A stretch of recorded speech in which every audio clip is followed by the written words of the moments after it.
افغانستان کے اوپر جو پاکستان کے فضائی حملے ہوئے ہیں، اس کے بعد ایک سوال پیدا ہوتا ہے کہ پاکستان اور افغان طالبان کے ممکنہ مذاکرات کس حد تک متاثر ہوں گے۔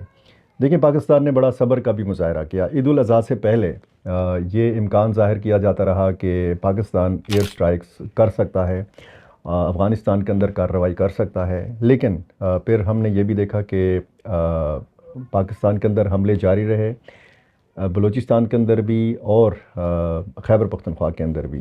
اب آپ دیکھیں کہ 9 مئی کو حملہ ہوتا ہے بنو میں فتح خیل چوکی، ایک ہی حملے میں 15 اہلکاروں کو شہید کر دیا جاتا ہے۔ اس کے بعد ایک آپریشن ہوتا ہے، وہاں پہ 2 بڑے کمانڈرز مارے جاتے ہیں، دونوں کا تعلق افغانستان سے نکلتا ہے۔ ایک کا نام زمرے، دوسرے کا نام استاد عبداللہ سعید۔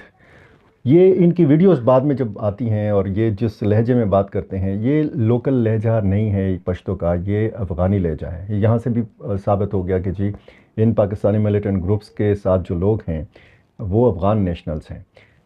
پھر ہم نے دیکھا کہ 2 جون کو ایک واقعہ ہوتا ہے میرعلی اور شمالی وزیرستان کے بیچ میں، ایدک کا علاقہ ہے، یہاں پہ ایک خودکش حملہ کرنے کی کوشش کی جاتی ہے، اس کو ناکام بنایا جاتا ہے۔ چھوٹا سا ٹرک اس میں استعمال ہوتا ہے، بارود بھری گاڑی استعمال ہوتی ہے، اور جب وہاں پہ کیمپ کے اندر موجود فورسز کو پتہ چلتا ہے، نگرانی تو 24 گھنٹے ہو رہی ہے، جب ان کو پتہ چلتا ہے تو وہ اس گاڑی کے اوپر فائرنگ شروع کر دیتے ہیں اور یہ گاڑی خودکش حملہ آور دھماکے سے اڑا دیتا ہے۔ وہاں پہ بھی 4 ملیٹنٹس جو ہیں یہ جھڑپ کے اندر مارے گئے۔ پھر یہ جو حسن خیل کا واقعہ ہوا ہے، یہ 8 اور 9 جون کی درمیانی شب ہوا ہے 2 بجے، اور 9 اور 10 جون کی درمیانی شب اسی وقت 2 بجے، یعنی 24 گھنٹے کے اندر اندر پاکستان نے افغانستان کے 3 صوبوں میں فضائی کارروائی کر کے اس کا جواب دیا۔ حسن خیل میں کیا ہوا؟ حسن خیل میں یہ ہوا کہ وہاں پہ موسیٰ درہ FCC جو کیمپ ہے اس کو نشانہ بنایا گیا، فیڈرل کانسٹیبلری کے کیمپ کو نشانہ بنایا گیا، اس میں 6 اہلکار شہید ہو گئے، اور 7 کو اغوا کر کے تحریک طالبان پاکستان کے لوگ اپنے ہمراہ لے گئے، اور اس جھڑپ میں بھی بتایا گیا ہے کہ 8 ملیٹنٹس مارے گئے۔ اب کالعدم تحریک طالبان پاکستان نے اس واقعے کی بھی ذمہ داری قبول کی، اور یہ وہ تنظیم ہے کہ جس کے سربراہ نور ولی محسود کے حوالے سے کہا جاتا ہے کہ جناب وہ افغانستان کے اندر موجود ہے۔ جب یہ تنظیم کوئی بھی بڑا حملہ کرے گی اور اس کی ذمہ داری بھی قبول کرے گی، تو پھر ظاہر ہے کہ پاکستان نے تو کہا ہوا ہے بڑا واضح انداز میں کہ آپریشن غضب للحق جو ہے یہ جاری رہے گا۔ اب یہ حملے اور اس کے رد عمل میں پاکستان کی جو فضائی کارروائی ہے، اس کے بعد یہ سوال کہ ایک تو دوحہ میں، استنبول میں، ریاض کے اندر اس طریقے سے پاکستان اور افغان طالبان کے بیچ میں بات چیت ہوئی، مذاکرات ہوئے، لیکن معاہدے تک بات نہیں پہنچ سکی۔ کیونکہ دونوں طرف سے بڑی سخت شرائط رکھی گئیں۔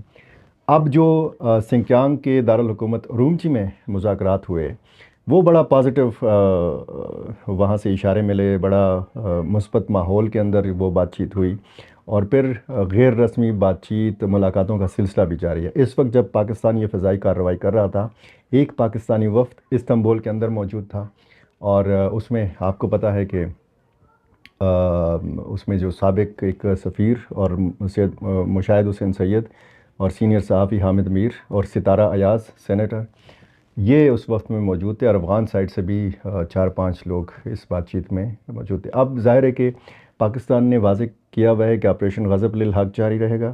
اگر پاکستان کے اندر حملے جاری رہیں گے تو یہ فضائی کارروائی بھی جاری۔ اب اس کی اہمیت کیا ہے؟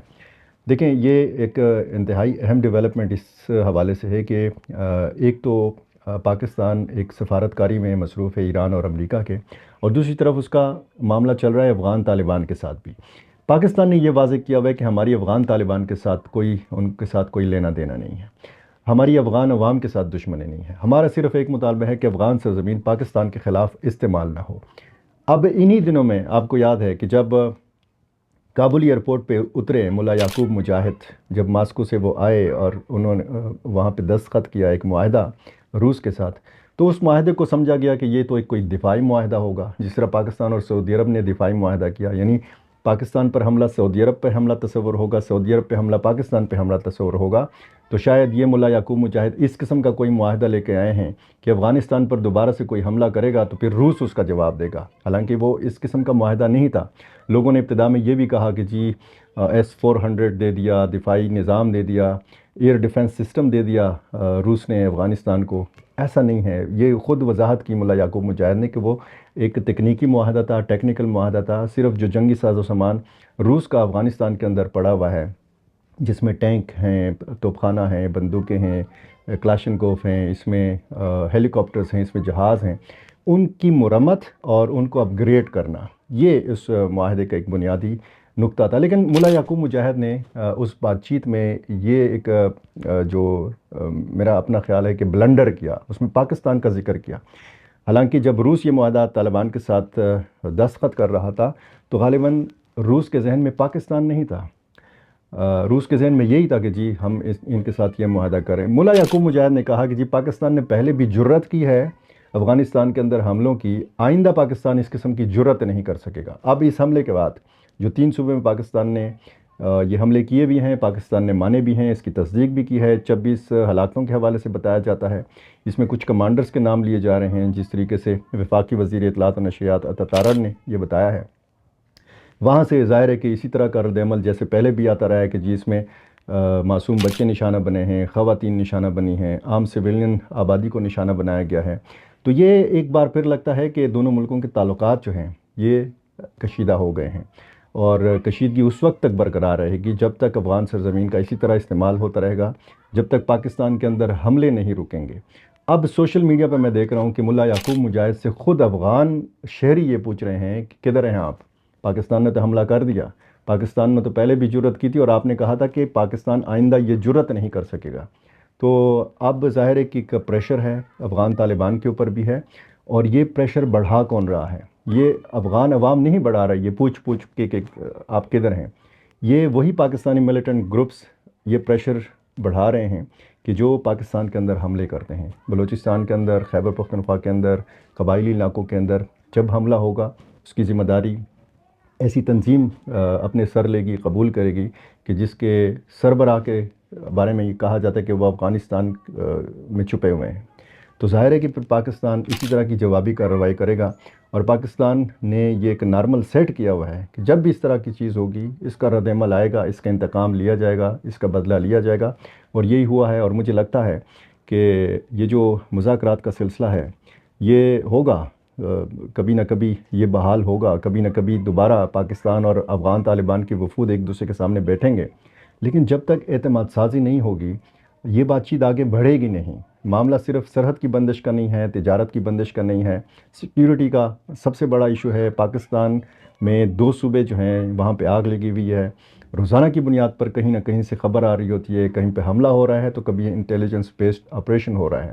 تو یہ میں اس وقت بھی جب بات کر رہا ہوں کہیں نہ کہیں انٹیلیجنس بیسڈ آپریشن کا سلسلہ جاری ہے.